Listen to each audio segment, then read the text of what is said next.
Welcome to Capital Punishment, a podcast brought to you by News Radio KFGO. Over the last 2 years, the office of North Dakota's highest law enforcement official has been under a cloud of grief, suspicion, and tumult, some of which has been laid bare to the state's citizens through public hearings and dogged reporting. But significant and critical information has also been withheld from the people of North Dakota, shrouded in secrecy and darkness, deliberately and without regard, not only for historic preservation and open government, but also for taxpayer dollars and public safety. Who is behind the cover-up? What are they hiding? Why are they doing it? Who are they protecting? What has been lost? When will those involved be held accountable? At KFGO, we've been asking ourselves these questions since the day Wayne Stenehjem died. The sudden death of the long-time respected Attorney General sent shockwaves around the state. But it has been the astonishing and disturbing discoveries that have come to light in the wake of Stenehjem's untimely demise, which have created enough of an atmosphere of mystery and doubt in the minds of the people here and of the citizens of North Dakota that compelled us to make this podcast. What kind of pressures was the Attorney General under when he died? Why did the people close to him feel they needed to protect those secrets without regard to their own careers or reputations, or even the law? What are the implications for the state, for the victims, for open records integrity, for multiple open investigations? We'll explore all those questions over the coming episodes as we walk through the days, months, and years leading up to and following Stenehjem's death. We'll try to untangle confusing plot lines. We'll attempt to talk to key players whose voices haven't previously been heard. We'll connect some of the dots that didn't even seem to be part of the same puzzle at first glance. Try our best to give you the most comprehensive picture of what we know now about the death of North Dakota's longest-serving Attorney General and the swirl of controversy that remains in his wake. I'm Paul Juergens, the news director at KFGO, and this is Capital Punishment.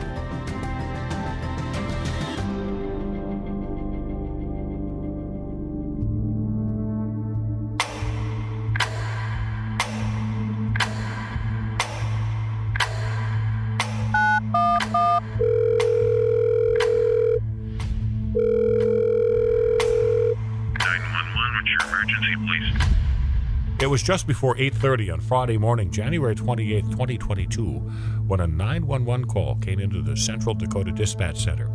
A man was found unresponsive. The caller said the victim was beyond help.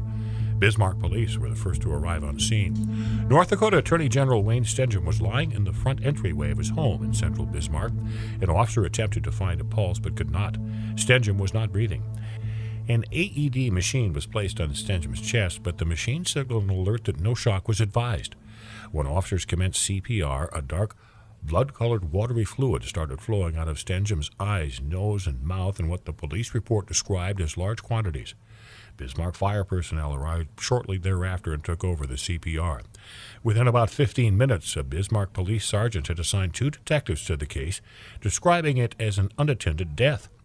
Chief Dave Drevich called Lonnie Grabowska, the head of the State Bureau of Criminal Investigation, which is a division of the Attorney General's office, to tell him as a courtesy that Stenehjem was dead. But then somehow emergency responders were able to find a pulse, and Wayne Stenehjem was transported to the Sanford ER by Metro Ambulance about 30 minutes after police first arrived at his home. He was put on a ventilator at the hospital. The 911 call was made by a contractor who had been working with another man to remodel a bathroom in the Stenehjem home. The contractor told police that when he and his partner entered the house that morning, they found Stenehjem unresponsive, lying on the stairs. He was wearing an inside-out sweatshirt and boxer shorts. They moved him to the main floor and called 911. The contractor told police he'd previously worked as a coroner in Colorado for 10 years and was convinced Stenehjem was dead. He said that while Stenehjem was still warm to the touch, he shined his flashlight into Stenehjem's eyes, and his pupils did not react, and he could not find a pulse. When his partner attempted a chest compression, the coroner-turned-contractor said black fluid had come out of Stenehjem's mouth. Sometime after 9 a.m., Bismarck police detectives reached Stenehjem's wife, Beth, via phone. She was in the Deadwood, South Dakota area that week. She told police that her husband was supposed to be traveling, but had come home earlier that week after complaining of flu-like symptoms. She said she'd spoken to Stenehjem the night before, and that while he had claimed to be feeling better when they spoke, she had asked a family friend, John Brocker, to go over to the house to check on him.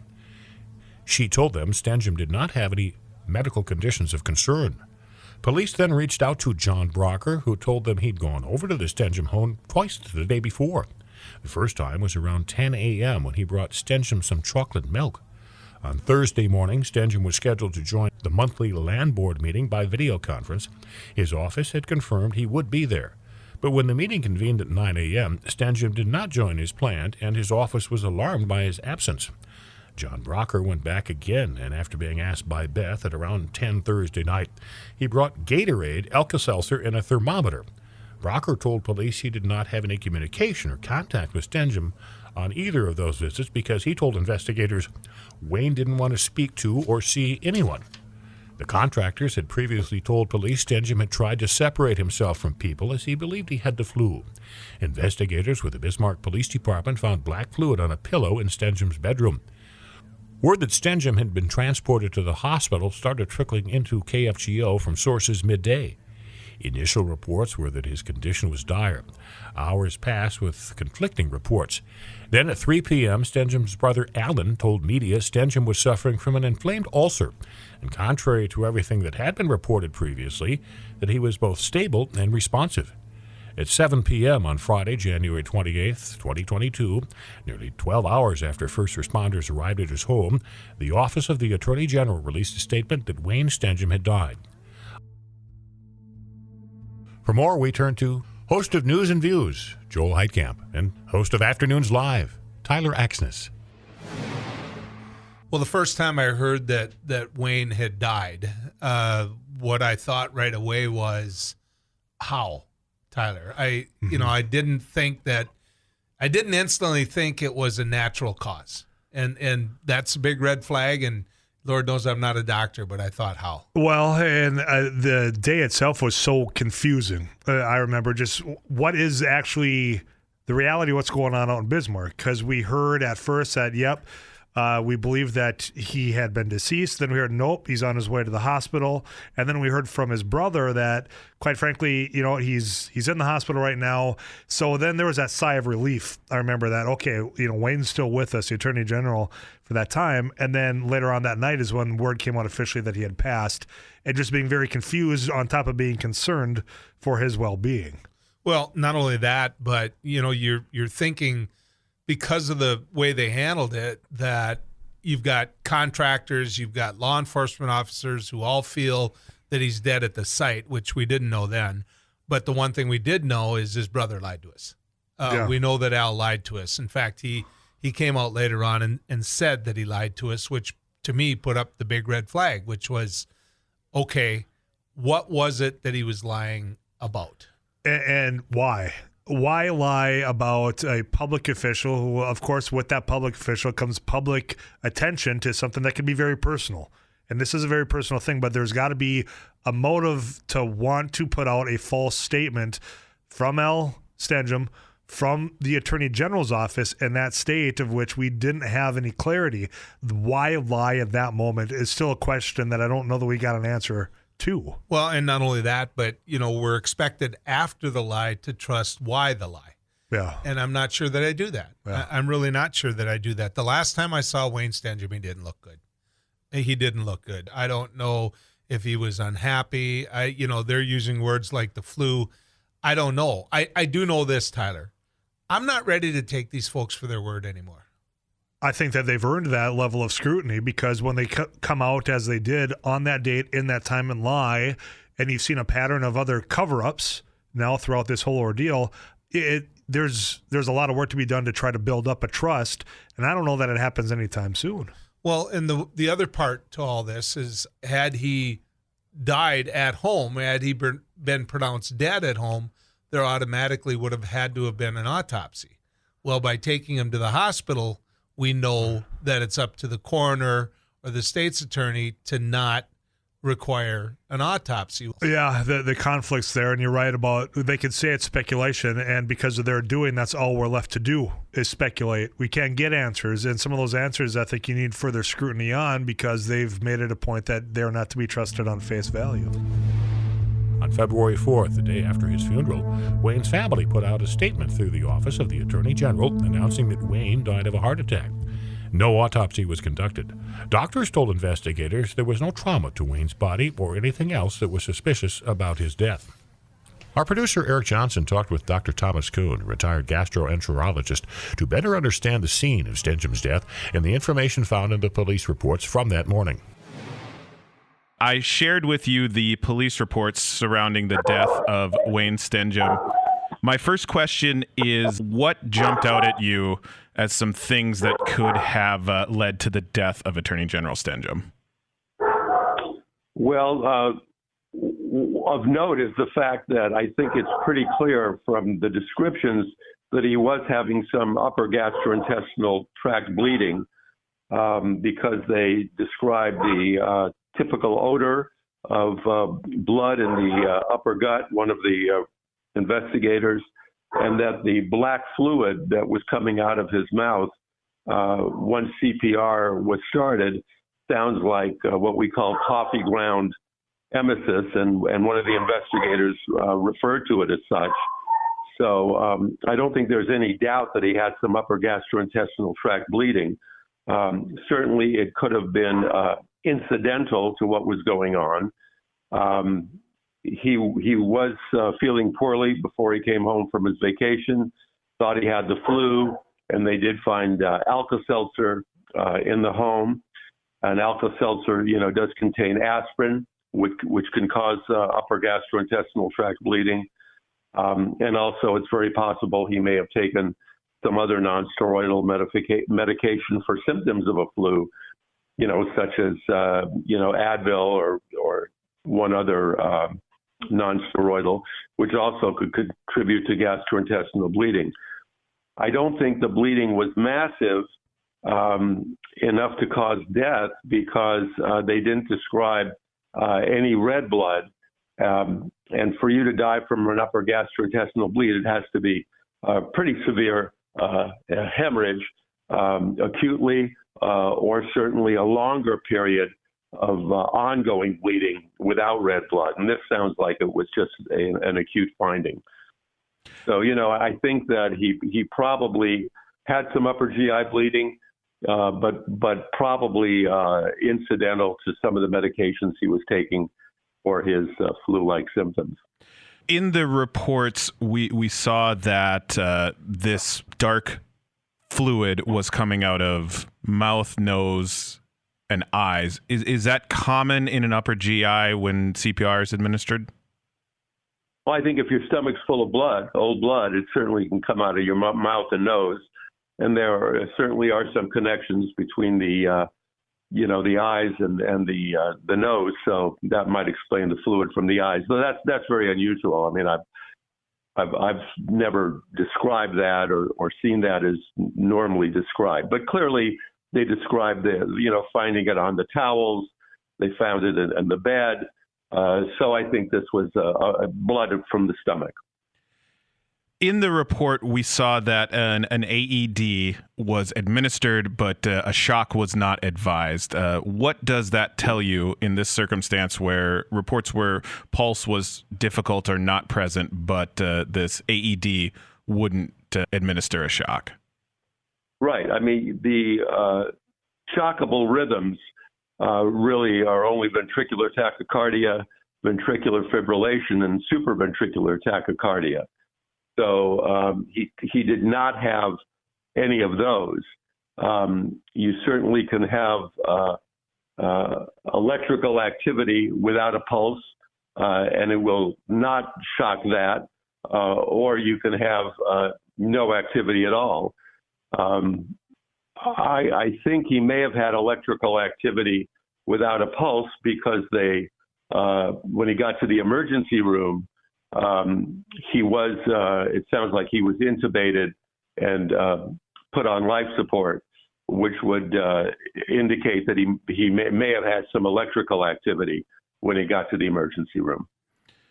Final question I have for you, Dr. Kuhn. As you've read these reports, obviously we're limited by the fact that there was not an autopsy that was administered, but does anything in these reports say to you heart attack? Well, I mean, he was found, basically at death's door if he wasn't already dead when they got to the home. And so could he have had a heart attack? Sure. But and that the upper GI bleeding was just incidental. But there's nothing specific in those reports that would say yay or nay to that. Speaking at Wayne Stenehjem's funeral, Pastor Lori Natwick, Jim Poolman, and Nicole Poolman. Wayne is one we loved so dearly, and there was so much there to love. Thank you so much for asking Nicole and I to speak about Wayne today and what he meant to us as a public servant, but as especially a friend. As we sat down to assemble our thoughts about my friend and mentor Wayne, two things came to mind. Never did I think that we would be speaking of him in the past tense, and how hard it is to organize thoughts like that. My second thought was, how the heck are we supposed to do justice to the greatest orator that North Dakota has ever seen?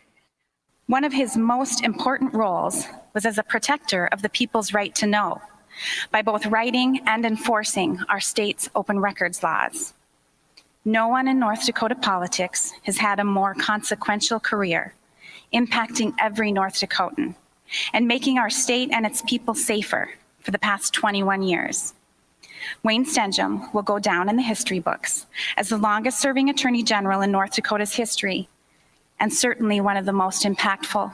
More from Tyler Axness and Joel Heitkamp.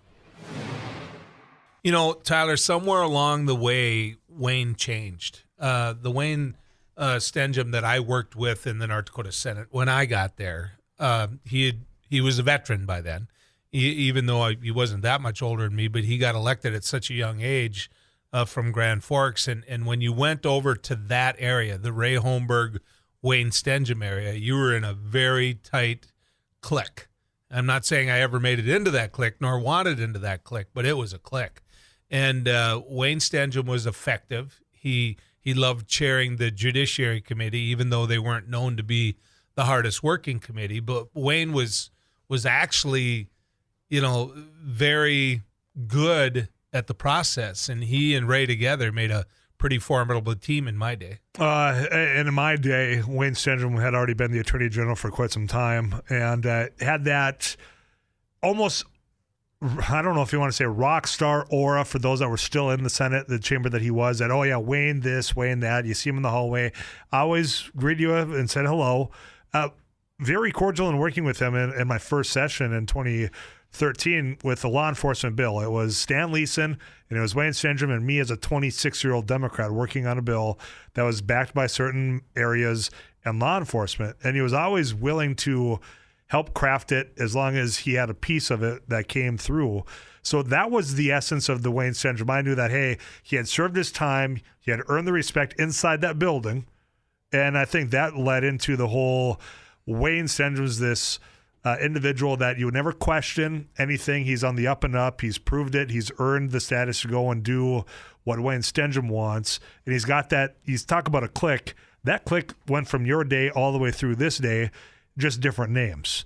And the Troy Seibels and the Liz Brockers and those cliques that really surrounded Wayne Stenehjem to allow him to do what he wanted and only be told what he wanted to hear. See, in my day, and I think it continued on. Actually, you saw it in his time in the Attorney General's office and in his personal and private life. There was a closeness between Wayne and Ray Holmberg and Jim Poolman and individuals like that. I mean, they were this caucus that everybody talked about. That they had issues in their caucus or in what they did.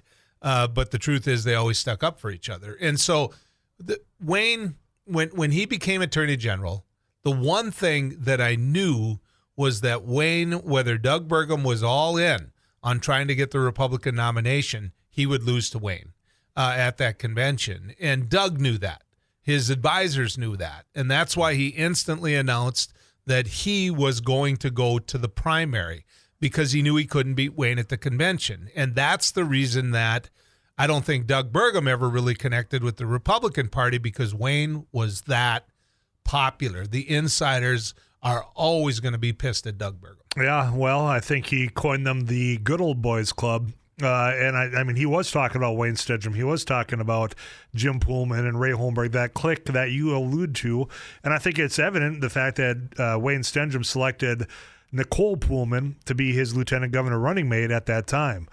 Someone that I served with. Nicole Pullman was just, across the row from me. But it shows that inner circle, that inner tight-knit group always had each other's backs back in your day through that time, through 2016. And then to go on and be the next governor, because everybody knew Wayne Stenehjem would be the next governor. And then to have that ripped away by a guy that had a lot of money, spent a lot of that criticizing that good old boys club, it seems as though that was the moment that changed. What do you say about the latter stages of visiting with Wayne or seeing, and that maybe it just wasn't that same Wayne that you served with? I wouldn't be surprised if that defeat in 2016 set dominoes tumbling down of just his own psyche, because he was unstoppable, winning by large margins throughout his career before then. See, what Wayne and Ray Holmberg and Jim Pullman to me mean is that they're very good at sneaking behind the back and getting what they want, backdooring that deal. Now, that being said, when you look at whether or not they succeeded, you have no question that they succeeded at many things. But in the end, the one that was the most important, that governor's race, they didn't succeed. Mm-hmm. And in the end, to me, it came down to a defining moment in her career. You know from working in the Capitol that right across the Great Hall from the governor's office is the Attorney General's office. You know from all the friends, connections, colleagues that you have there, they didn't talk to each other. Right. They didn't like each other. You saw from the votes at the Industrial Commission that they didn't support each other.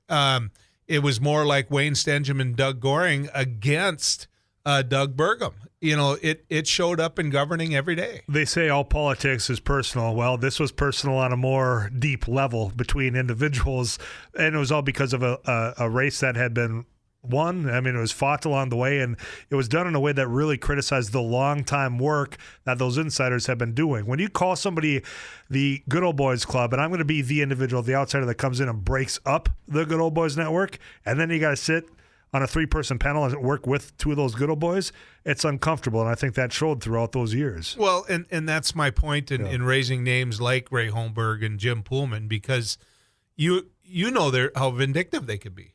No. I mean, they can be vindictive. These are individuals that have, a lot to hide, as we're finding out with Ray Holmberg. And so there were people that protected that, and there's people that didn't. I don't think that we're stomping on a dead man's grave by asking those questions. While Wayne Stenehjem enjoyed a practically spotless record during his long tenure as Attorney General, the months leading up to his death were not smooth sailing.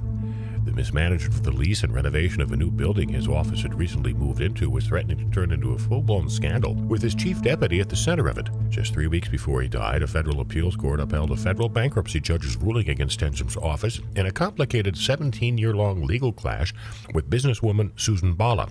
Bala was convicted by a jury in 2005 of running an illegal gambling operation in order to forfeit more than $99 million in what prosecutors said was the state's largest illegal gambling case ever.